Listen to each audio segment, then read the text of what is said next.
state governments in Nigeria have widened their tax nets so that they could be able to collect and earn more money from their internally generated revenue. Taxation is a good source of income for a country. Therefore, we are appealing to various state governments in Nigeria that have come up with this formula to collect taxes from the people of their states so that they can be able to increase their internally generated revenue to honestly use the taxpayers' money to work for the betterment of the people. Again, we are pleading that such tax collection should be done in a way that it would not put too much burden on the people of the state. Our point is that the people of Nigeria are already facing some economic challenges, so adding another tax burden to the existing ones may likely put Nigerians in a more tight corner.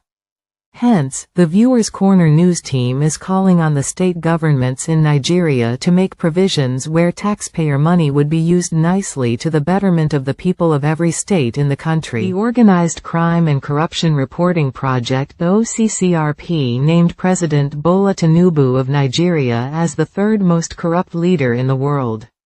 So what next? No matter how corrupt President Bola Tinubu may be in the eyes of the Organized Crime and Corruption Reporting Project (OCCRP), who conducted the report that named him as the third most corrupt leader in the world, one thing they failed to understand is that President Bola Tinubu is now a president of a country, and their report would not change anything and also does not make much sense to Nigerians because those groups of people who conducted this research are only trying to cause disunity among the people of Nigeria and the world in general. If not, why conduct such research now? We remembered before the presidential election, Nigerians spoke loudly and showed concerns about Alhaji Bola Tinubu's leadership. During the election, most Nigerians said that they preferred someone with a clean record, but some of these organizations supported by the West ignored Nigerians, believing that when Alhaji Bola Tinubu becomes the president of Nigeria, they are going to use his ugly side to their own advantage and exploit the country. Again, since Alhaji Bola Tinubu has become the president of Nigeria, he is no longer looking their ways. Hence, they are coming out with different negative reports against him. Nigerians do not care anymore about such reports, and no amount of such reports can bring President Bola Tinubu's government down.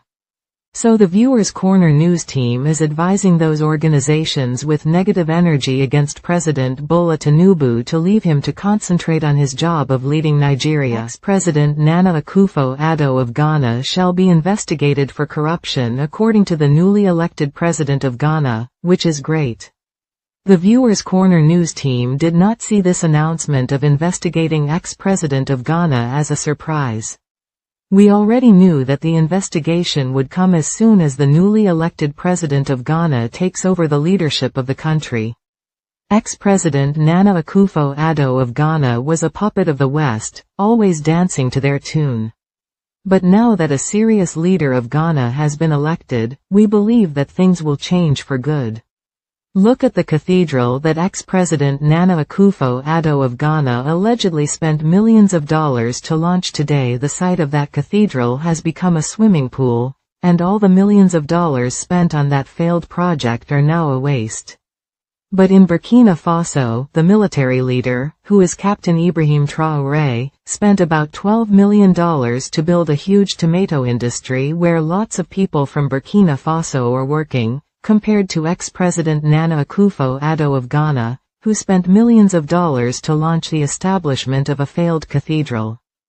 This is corruption in the highest order. This same ugly system is also happening in most African countries where leaders would steal money that would have been used to build infrastructures for the people of their various countries and use it for their personal gains. So, if the newly elected president of Ghana decides to investigate ex-president Nana Akufo-Addo of Ghana, then that would be nice, and if he is found guilty, he should be made to serve a very long jail term, which would serve as a lesson to other would-be leaders in Ghana and also across Africa. It would also teach them that there shall be consequences when money is embezzled and spent recklessly. Gone are those days when leaders of Africa would steal public money believing that no one would ask them to account for it. The time of accountability has come, and there is no going back on that. President Alassane Ouattara of Ivory Coast expelling French troops from his country is for him to score a political point towards October 2025. The President of Ivory Coast, President Alassane Ouattara, can never be trusted. He is a man with too many faces. He made a declaration not too long ago that the French troops will be leaving Ivory Coast permanently. But President Alassane Ouattara is a loyal friend of the French and is ever ready to do whatever they ask him to do. The people of Ivory Coast know about it and do not believe whatever he is telling them. Now hear this. Ivory Coast will be going to the polls in October 2025, so the people of Ivory Coast believe that President Alassane Ouattara made that declaration of sending French troops out of his country so that he can score a political point for himself. President Alassane Ouattara will be contesting for the fourth time in the next election, which will be held in October 2025. He knew that the only way to win the heart of the people of Ivory Coast was to make such a declaration that French troops would be leaving the country. We are therefore informing the people of Ivory Coast that President Alassane Ouattara is a good friend of the French, and he does not mean whatever he told the people of his country. Such a leader is not supposed to be in power because he is not being fair to his people and cannot be trusted. This is the truth, take it or leave it. It is so surprising that despite the warnings given to the law enforcement officers in Nigeria by the Inspector General of Police not to extort money from Nigerians, still they continue doing that. Shameful videos of some men of the Nigerian police force extorting money from some Nigerian travelers along the Benin-Onitsha road in Nigeria were circulated online by victims of such incidents. These videos showed the ugly sides of the Nigerian police force, which is so damaging. This show of shame has reached an alarming level, and despite the warnings from the Inspector General of Police in Nigeria, such an ugly practice still continues. This is no longer funny, hence the Viewers Corner news team is appealing to the Inspector General of Police to find a better way to put an end to this extortion going on in the country. This is so embarrassing and does not give a good image of Nigeria and men of the Nigerian police force. If you want more in-depth analysis on politics and good governance, subscribe to Viewers Corner News and hit the notification bell to stay updated on our latest videos. Thank you for listening.